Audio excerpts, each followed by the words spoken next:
ওম নমো ভগবতে বাসুদেবায়।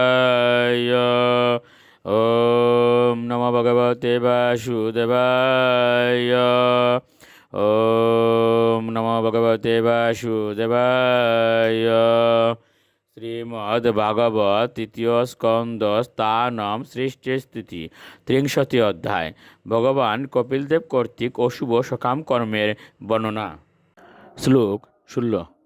বায়ুনা উৎক্রমতা উত্তার কপ সমৃদ্ধ নারিক কাশ শ্বাস কৃত আয়াস কণ্ঠে গুরায়তে। অনুবাদ: সেই রুগ্ন অবস্থায় ভিতরের বায়ুর চাপে তার চক্ষু ঠিক করে বেরিয়ে আসে এবং কফের দ্বারা তার শ্বাসনালী রুদ্ধ হয়ে যায়। তা নিঃশ্বাস নিতে তখন খুব কষ্ট হয় এবং তার গলা দিয়ে গুড়গুড় শব্দ বের হয়। শ্লোক 17।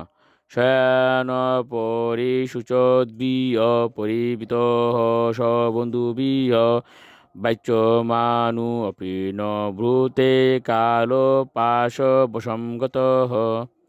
অনুবাদ: এভাবে সে মৃত্যুশয্যায় শয়ন করে, তার আত্মীয় এবং বন্ধুরা তাকে ঘিরে তখন সুখ করতে থাকে এবং যদিও সে তাদের সঙ্গে কথা বলতে চায় তবুও কাল পাশের বশবর্তী হয়ে সে আর তাদের কোনো প্রশ্নের উত্তর দিতে পারে না।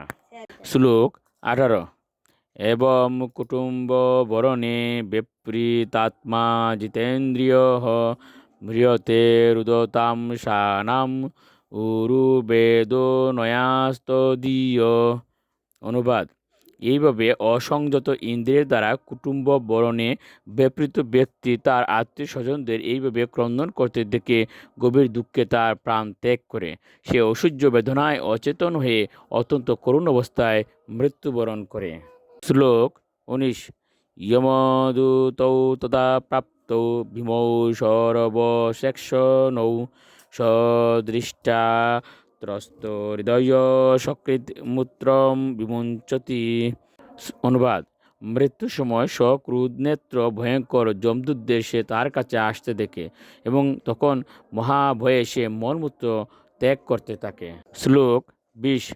ইয়াতনা দেহ আবৃত পাশৈর্বদ্ধা গলে বলাৎ নয়তু দীর্ঘ মধ্যাহ্নম দণ্ডম রাজবটায়তা।